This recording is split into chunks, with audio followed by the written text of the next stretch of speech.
Tāda, šitā ir tā māja, bez šiltas, ja? Šitā, ja? Zaļā. Kura? Zaļā. Reku 4. Tā. Bet viņai arī nav šiltas, ja?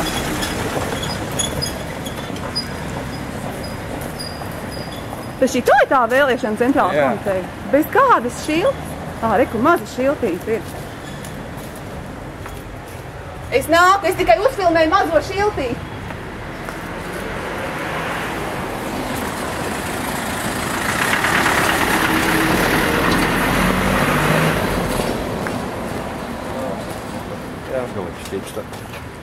Mēs, biedrība Antiglobalisti, iesniedzām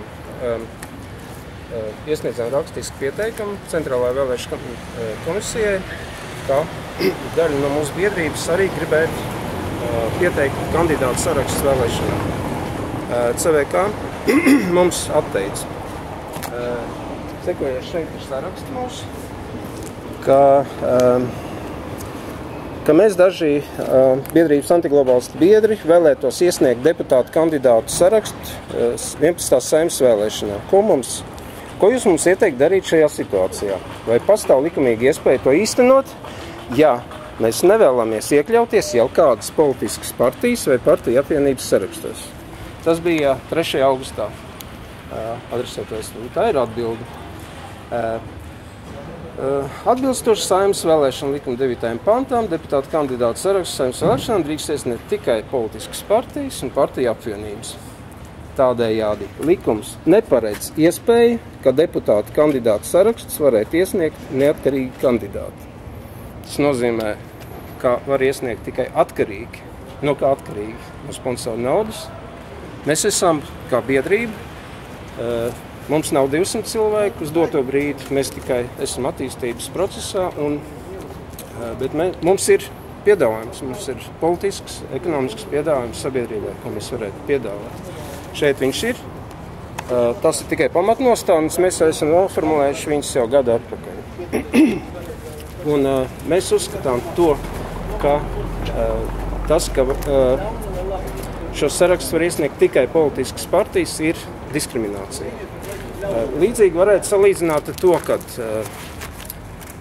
kad teiksim, lielveikalu tīkls Rimi vai Maksim varētu nolabēt politiķus, kad veikali Latvijas Republikā var funkcionēt tikai tādi, kuru tirdzniecības zāles platība ir virs 1000 kvadrātmetriem. Tas absurds, vai ne?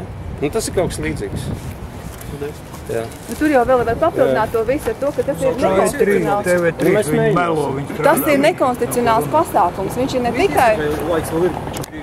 Jā, krieviski. Es gribētu pateikt arī par mūsu programmu, par šo absurdu, kas tur būs. Labi. Vienīgais крieviski. Jā.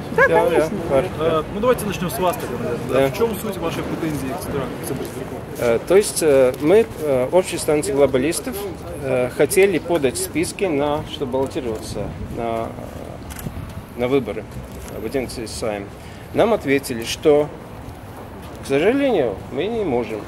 То есть могут только политические партии и объединения, что независимые кандидаты не могут это делать. Да? То есть мы уже усмехаемся с одной, что могут только зависимые.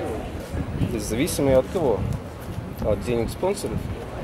То есть, это дискриминация. Поэтому это можно сравнить, если большие торговые центры или магазины лоббировали бы политиков и сказали, что в Латвии могут работать только магазины, у которых площадь торгового зала выше 1000 квадратных метров.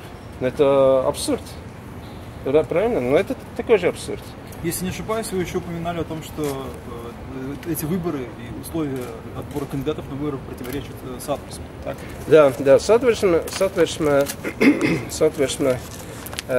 9 пункт гласит, что каждый может выбираться в Сейм, который достиг 21 года. А здесь уже vēlēšana likums, то есть закон о выборах, уже идет в противоречии. резкое противоречие. К тому же там прослеживается, что drošības nauda нужно платить drošības naudu залог 1000 лат. За что? А если они установят 1 миллион лат или миллиард лат, и те, которые не заплатят миллиард, они не смогут подать списки, да? То есть это полный абсурд, это дискриминация вообще. Спасибо, представьте. Меня зовут Андрей Соролс, я председатель общества антиглобалистов. Вы хотели дополнить что-то еще, да? Да, конечно.